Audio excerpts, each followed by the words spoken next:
আসসালামু আলাইকুম প্রিয় শিক্ষার্থী, কেমন আছো তোমরা সবাই? আশা করি তোমরা সবাই ভালো আছো। আমি আজকে অনলাইন ক্লাসে তোমাদের সবাইকে স্বাগত জানাচ্ছি এবং আমি এই অনলাইন ক্লাসে যুক্ত রয়েছি। আমি মোহাম্মদ জিয়াউর রহমান, সহকারী শিক্ষক, Musribujai Yusuf Ali school and college, Bholahat, Chapainawabganj. প্রিয় শিক্ষার্থী, আজকে আমি যে ক্লাসটি নিব তা হচ্ছে এসএসসি পরীক্ষার্থী 2022 সালের পরীক্ষার্থীদের সম্পর্কে আমি আলোচনা করব। বিষয় হচ্ছে আমার হিসাব বিজ্ঞান অধ্যায় 2। আজকে এই যে অ্যাসাইনমেন্ট দেওয়া হয়েছে, সেই অ্যাসাইনমেন্টের আলোকে আমি আলোচনা করব। আমাদের এই হিসাব বিজ্ঞানের বিষয় কোড হচ্ছে 146। এখানে আমি অ্যাসাইনমেন্টের শিরোনাম যেটি রয়েছে সেটি হচ্ছে লেনদেনের বৈশিষ্ট্য অনুযায়ী লেনদেন চিহ্নিতকরণ ও হিসাব সমীকরণের প্রভাব নিরূপণ। তো প্রিয় শিক্ষার্থী, চলো আমরা লেনদেন কি, লেনদেন সম্পর্কে কিছুটা ধারণা নিই। আমাদের এখানে একটি প্রশ্ন দেওয়া রয়েছে, সহায়ক তথ্য।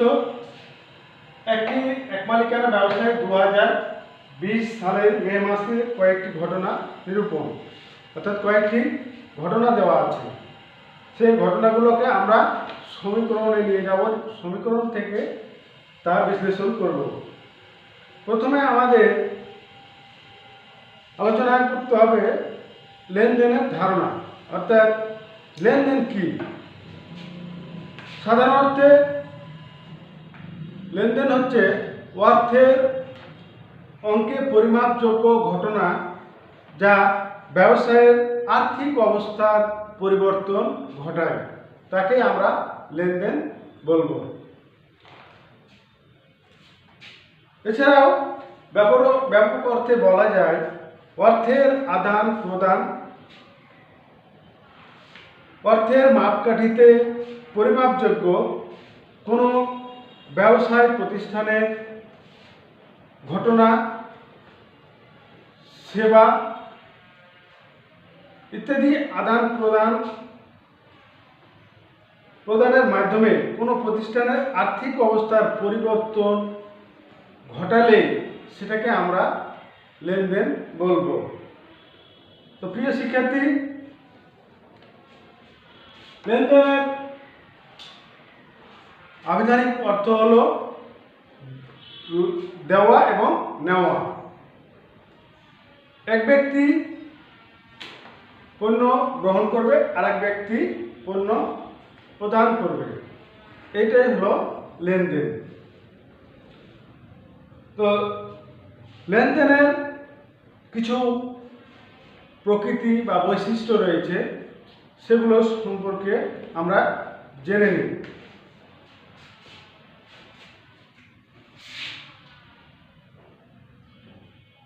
লেনদেনের বৈশিষ্ট্য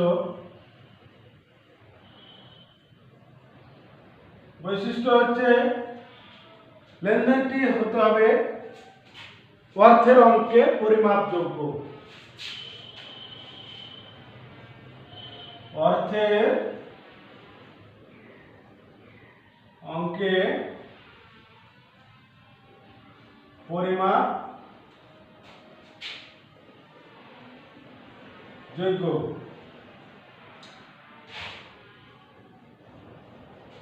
অর্থের অঙ্কে পরিমাপযোগ্য লেনদেন হতে হবে অর্থের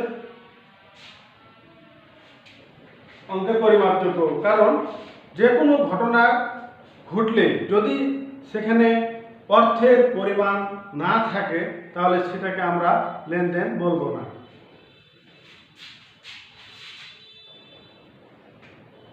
আর্থিক অবস্থার পরিবর্তন, আর্থিক অবস্থার পরিবর্তন হতে হবে। ঠিক আছে প্রিয় শিক্ষার্থী, লেনদেনটি হতে হবে আর্থিক অবস্থার পরিবর্তন ঘটবে।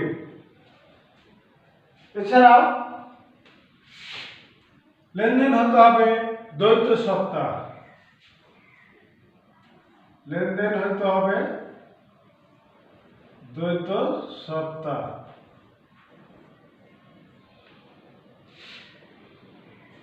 তার উল্লেখযোগ্য আরেকটি বৈশিষ্ট্য হচ্ছে দ্বৈত সত্তা, অর্থাৎ প্রদানকারী এবং গ্রহণকারী দুটি পক্ষ থাকতে হবে। এক পক্ষ সুবিধা গ্রহণ করবে, অন্য পক্ষ সুবিধা প্রদান করবে। এই হলো দ্বৈত সত্তা। লেনদেন হতে হবে স্বয়ংসম্পূর্ণ। স্বয়ংসম্পূর্ণ বা স্বতন্ত্র। লেনদেনের আরেকটি উল্লেখযোগ্য বৈশিষ্ট্য হলো লেনদেন হতে হবে স্বয়ংসম্পূর্ণ এবং বা স্বতন্ত্র। লেনদেন আরো কিছু বৈশিষ্ট্য রয়েছে, সেটি হচ্ছে লেনদেন দৃশ্যমানতা, অর্থাৎ দৃশ্যমান অদৃশ্যমান যে কোনো হতে পারে। দৃশ্যমানতা, লেনদেন দৃশ্যমান হতে হবে। যেমন একটি কলকব্জা ক্রয় করা হলো, 10,000 টাকা দিয়ে একটি কলকব্জা ক্রয় করা হলো। আমরা যখন কলকব্জাটা ক্রয় করে নিয়ে আসলাম তখন আমরা কিন্তু সেটা দৃশ্যমান, সেটা দেখতে পাচ্ছি। কিন্তু যখন কলকব্জার অবচয় ধার্য করা হলো 1,000 টাকা, তখন ওই অবচয়টা আমরা কিন্তু দেখতে পাচ্ছি না, সেটা অদৃশ্যমান। তো প্রিয় শিক্ষার্থী, এছাড়াও আরো রয়েছে যেমন ঐতিহাসিক ঘটনা। ঐতিহাসিক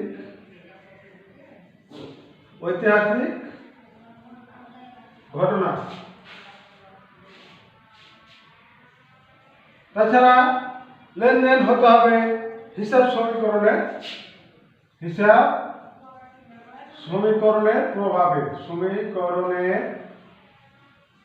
প্রভাবে।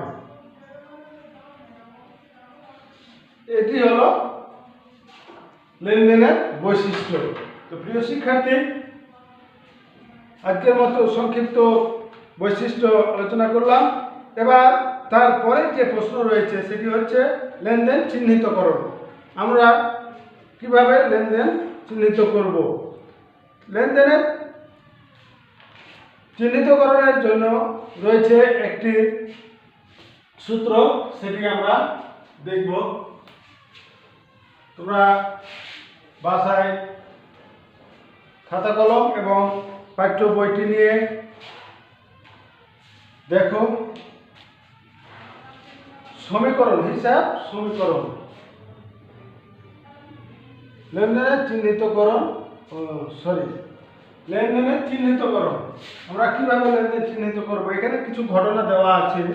ঘটনাগুলো থেকে এখানে দেওয়া আছে যে একটি এক মালিকানা ব্যবসায়ের 2020 সালের মে মাসের কয়েকটি ঘটনা। মে 1,95,000 টাকা মূলধন নিয়ে ব্যবসায় শুরু করা হলো। এই ঘটনাটিকে আমরা কিভাবে চিহ্নিত করব সেটি দেখব এবং হিসাব সমীকরণ করব। সংযুক্ত ঘটনাসমূহ থেকে লেনদেন চিহ্নিত করে আধুনিক পদ্ধতিতে কারণ ব্যাখ্যা করব। তো চলো আমরা এবার এই ঘটনাগুলোর কারণ নিয়ে আলোচনা করি।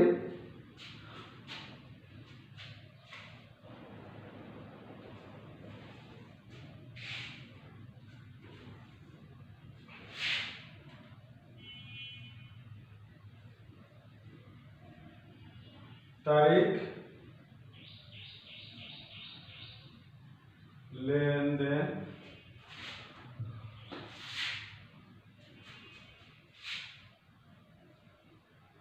লেনদেন এবং সমীকরণ ব্যাখ্যা সমীকরণের ব্যাখ্যা। প্রথম ঘটনাটি হচ্ছে 2020 মে 1। এটি একটি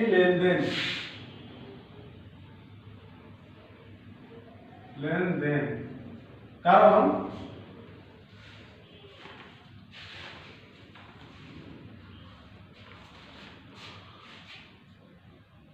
উক্ত ঘটনাটি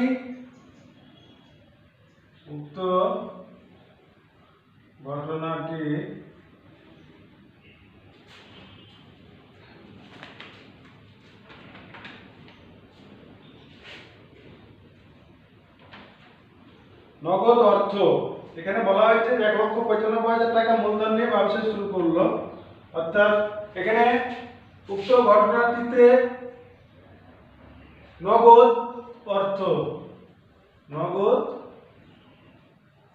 অর্থ এ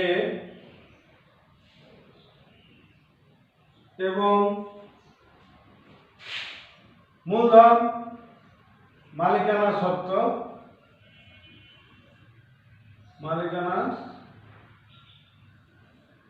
সত্ত্ব ই বৃদ্ধি পেয়েছে।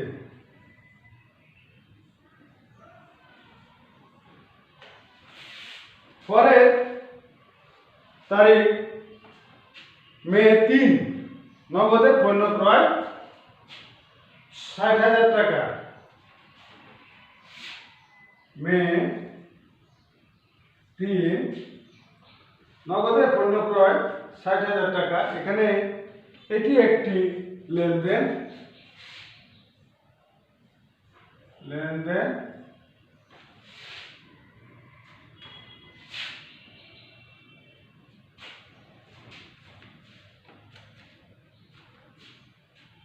নগদ অর্থ উক্ত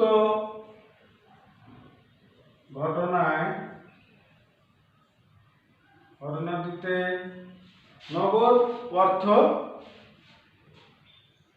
এ এবং মালিকানা সত্ত্ব দুটি হ্রাস পেয়েছে। ঘটনাটিতে নগদ অর্থ এবং অ্যাসেটস এবং মালিকানা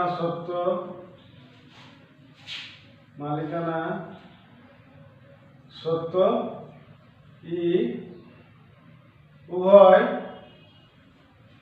হ্রাস পেয়েছে।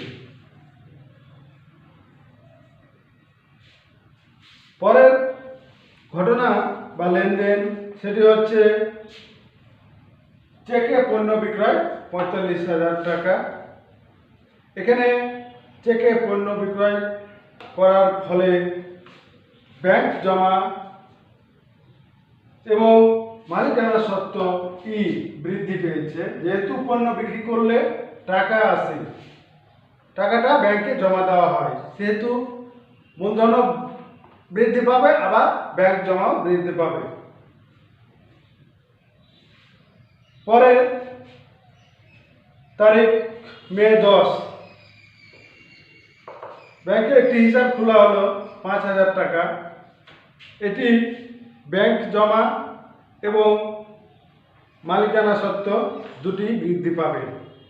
তো প্রিয় শিক্ষার্থী, সময় কম, এভাবেই কিন্তু আমাদের লেনদেন সমীকরণের মাধ্যমে ব্যাখ্যা করতে পারব। এবার তারপরে যে প্রশ্নটি রয়েছে সেটি আলোচনা করি।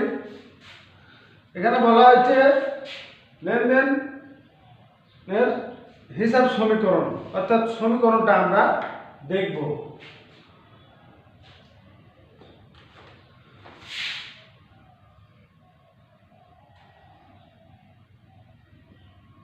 লেনদেনের লেনদেনের সমীকরণ।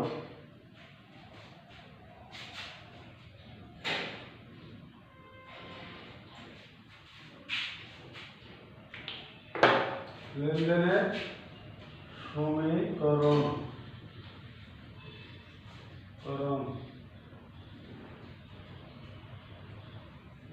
আমরা জানি এ সমান এল প্লাস ই, এটা হচ্ছে প্রধান সূত্র। অর্থাৎ এ সমান হচ্ছে সম্পদ, এল সমান হচ্ছে দায় এবং ই সমান হচ্ছে মালিকানা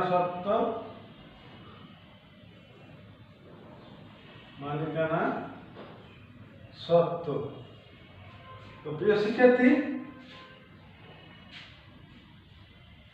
এ সম্পদ আমরা কি চিনব যে সম্পদ কোনটি? আসলে সম্পদ বলতে বোঝায় অর্থনৈতিক পরিসম্পদ যা কোনো ব্যবসায়িক প্রতিষ্ঠানে মালিকানাধীন, অর্থাৎ মুনাফা অর্জনের জন্য যে সকল বস্তু ব্যবহার করা হয় সেগুলোকে বলা হয় সম্পদ। যেমন আসবাবপত্র, কলকবজা, দালান কোঠা, নগদ অর্থ ইত্যাদি, এগুলো হলো সম্পদ। দায় হচ্ছে ব্যবসায়ের আর্থিক দায়বদ্ধতা যা ব্যবসায়ের একটি নির্দিষ্ট সময়ে তাকে পাওনাদারকে পরিশোধ করতে হয়, সেটাই হচ্ছে দায়। যেমন দায়গুলো হচ্ছে বিদেয় পাওনাদার, প্রদেয় বিল, বকেয়া খরচ ইত্যাদি। এবার মালিকানা সত্ত্ব হচ্ছে যে ব্যবসায়ের মোট সম্পদ থেকে তৃতীয় পক্ষের দাবি বাদ দিলে আমরা পাবো মালিকানা সত্ত্ব। তাছাড়াও মালিকানা সত্ত্বে অর্থাৎ ইকুইটি এর ভিতরে কিছু পয়েন্ট রয়েছে, সেগুলো আমি আলোচনা করে দেখাচ্ছি। যে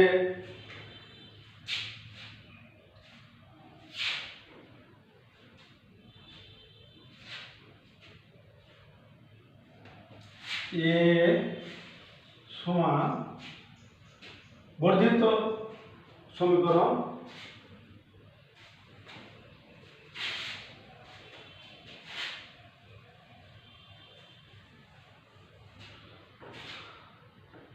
বর্ধিত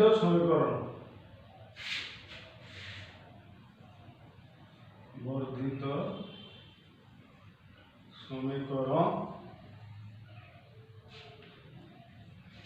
এটা হচ্ছে এ সমান L plus C plus R plus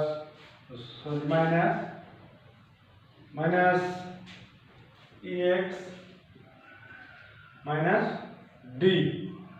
অর্থাৎ এটিকে আমরা ভেঙে দেখাবো, যেখানে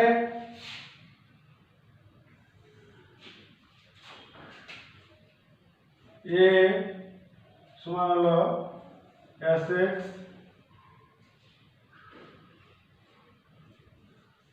এক্স অর্থাৎ সম্পদ,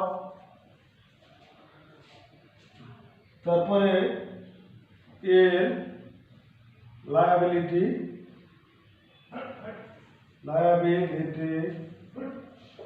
হচ্ছে দায়, এবং সি সমান ক্যাপিটাল মূলধন, আর সমান রেভিনিউ, আয়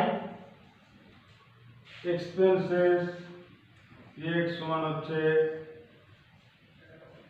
এক্সপেন্সেস, এক্সপেন্সেস সমান হচ্ছে ব্যয়। আবার এক্সপেন্সেস আর ডি, ডি সমান হলো ড্রয়িং,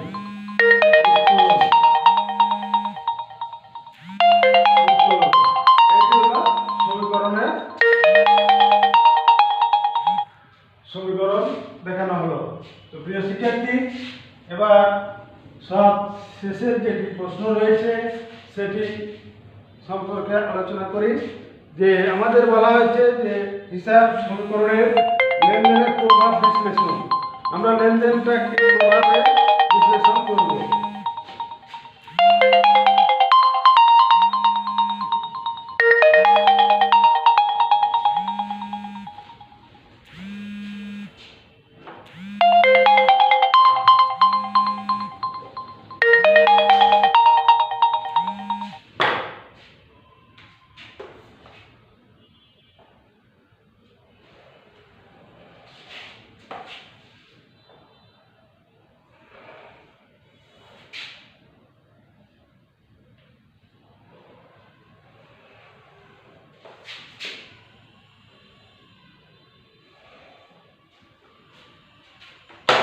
তো প্রিয় শিক্ষার্থী, এবার আমরা লেনদেনের প্রভাব বিশ্লেষণ করব।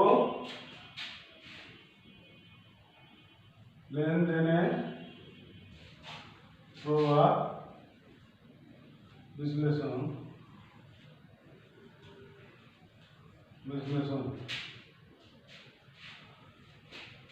আমরা এই ঘরে লিখব বা কলমে লিখব প্রথমে তারিখ,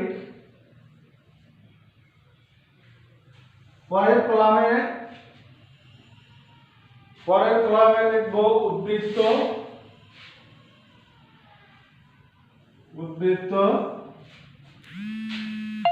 এবং তারপরে যে কলাম রয়েছে সেটাকে আমরা ভাগ করে প্রথমে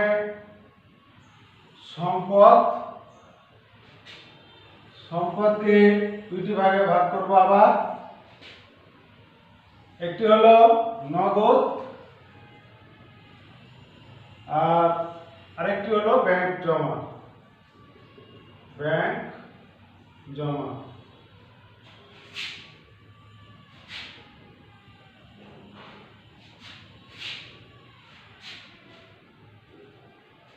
দায় সেটা হলো পাওনাদার,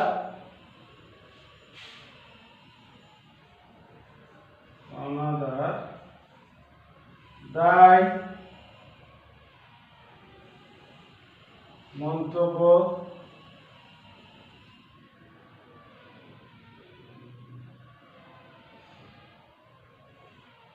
এটা মূলধন বা মালিকানা সত্ত্ব,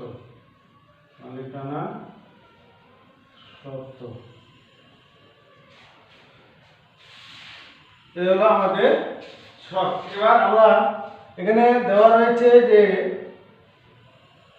বিবরণীর ছকে সংযুক্ত মে 1, 3, 4 এবং 28 তারিখের সমীকরণের প্রভাব দেখাবো। তাহলে আমরা প্রথমে 1 তারিখে পেয়েছি 2020 মে 1, এখানে 1,95,000 টাকা নিয়ে 1,95,000 টাকা নিয়ে ব্যবসা শুরু করলো। সেহেতু নগদ অর্থ আনায়ন নগদের ঘরে, এবং যেহেতু ওই টাকাটা মূলধন হিসাবে দেওয়া হলো সেহেতু এটা মালিকানা সত্ত্বের ঘরে 1,95,000 টাকা আমরা বসাবো। এটাই আমরা পরবর্তী বছরে উদ্বৃত্ত 95,000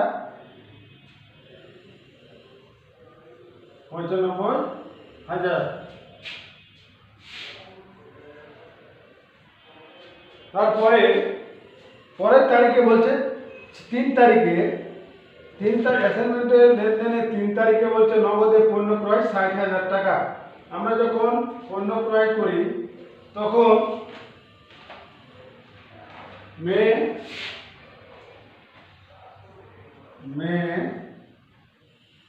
3 তারিখ নগদে পণ্য ক্রয় 60,000 টাকা।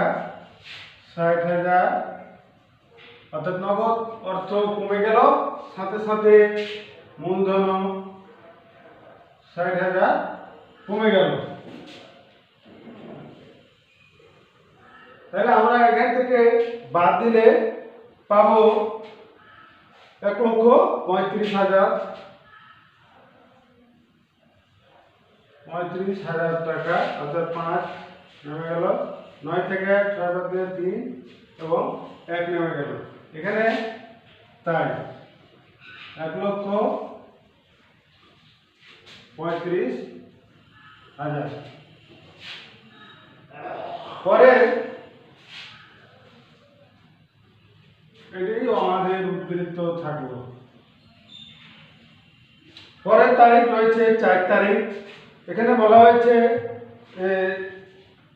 চেকে পণ্য বিক্রয় 45,000 টাকা। তাহলে চেকের মাধ্যমে যেহেতু বলা হয়েছে সেহেতু ব্যাংকে আমাদের বসাতে হবে মে 4, ব্যাংকের ঘরে বসাবো 45,000 টাকা, এবং যেহেতু এটা ব্যাংক জমা সেহেতু মূলধন বাড়বে 45,000।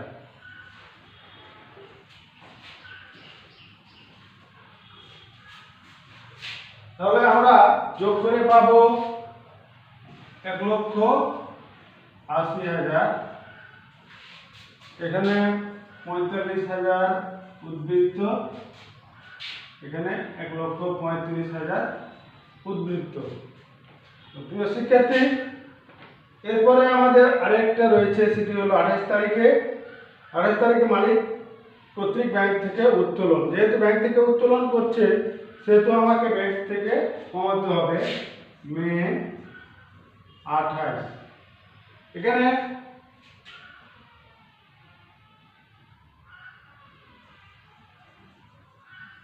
$45,000 থেকে 5,000 আমাকে কমাতে হবে। এখানেও আমাকে মূলধনে 5,000 কমাতে হবে। তো প্রিয় শিক্ষার্থী, এবার আমরা এখান থেকে বাদ দিয়ে দেখি কত পাই। এখানে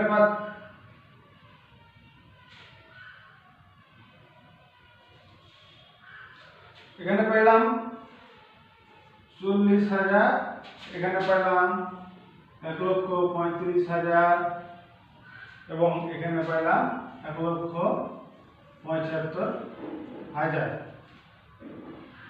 এই হলো আমাদের। এবার টাকা দুটোকে আমরা যোগ করব। এই দুটির যোগফল হচ্ছে 35 এবং 40, 75, অর্থাৎ 1,75,000।